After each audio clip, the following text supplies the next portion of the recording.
tell everybody who you are. Elaine Brown, and my claim to fame is that I'm the former chairman of the Black Panther Party, also the author of a couple of books, the most recent being about a boy named Little B, called The Condemnation of Little B, who's in prison for life, starting at 13 years old. Oh, wow, that's right. You were talking about that earlier. Yes.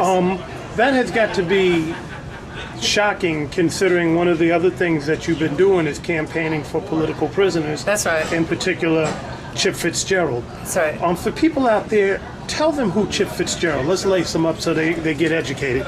Well, one thing I think that people need to distinguish, we do talk about political prisoners, and he is a political prisoner, but he's also a prisoner of war, because a war was declared on the Black Panther Party. J. Edgar Hoover said that. He said we were the greatest threat to the internal security of the United States, being J. Edgar Hoover of the FBI. And in 1969, the FBI put everything they had with the local police departments here and there to destroy the party completely. And Chip Fitzgerald was one of those people who was involved in an incident, a shootout with police, shot in the head, ultimately ended up being captured and being convicted as a criminal and being sentenced to death.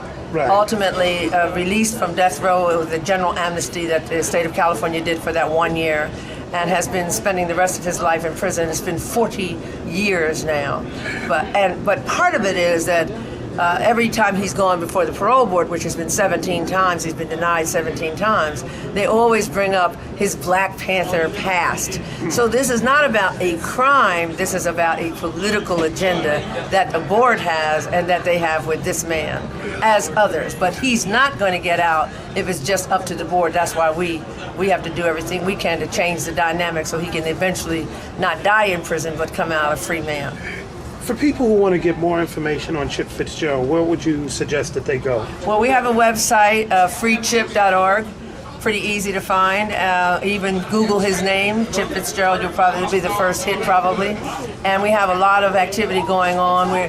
We had this wonderful event here today. With the Goody Mob. With Goody Mob and the JACA and all these wonderful young people who came out to just to learn something and talk about what's going on in our communities. And Chip's name being in a centerpiece in it.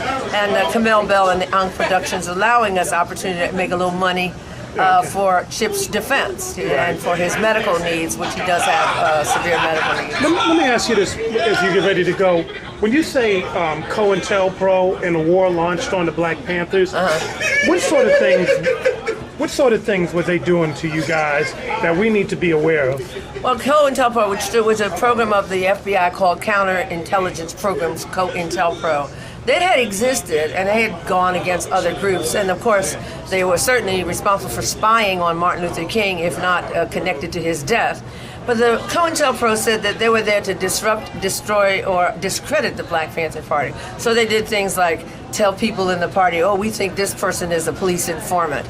Or they would do things like tell people who wanted to support us, you're gonna lose your job, and get people's jobs lost. But then the bigger things became where they actually murdered people. And the biggest case that we know, we have proof of, where the FBI was directly responsible for the assassination of a Black Panther was the case of Fred Hampton and Mark Clark in Chicago. Now, BET had a whole thing on Cointel-Pro, and what I was really surprised to see is that all this stuff that you're talking about is not made up. This is like documented. Right. That they were doing these actual things, pitting one group against the other, and J. Edgar Hoover, who had buildings named after him, was out of control. This is like our tax dollars was doing this. Well, we have it today in the Patriot Act, and the Patriot Act was just renewed.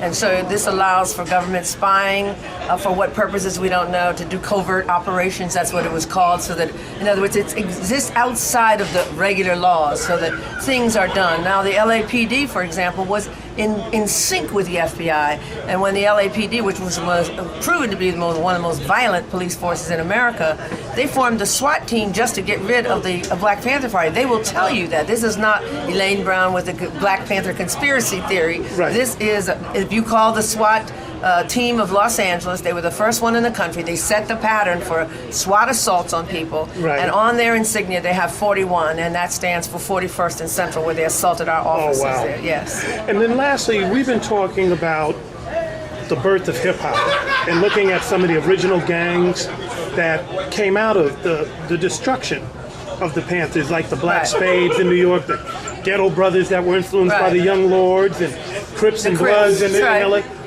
Your thoughts, first of all, are you surprised that there was that Panther influence in early hip-hop? And were you surprised that there was a lot of influence with the Panthers, even with the gangs? I did not realize that the Crips and Bloods had a revolutionary agenda that was directly attributed to the Panthers. The same with the Black Spades. They talk about being influenced by the Panthers. They were, and they thought they were going to continue.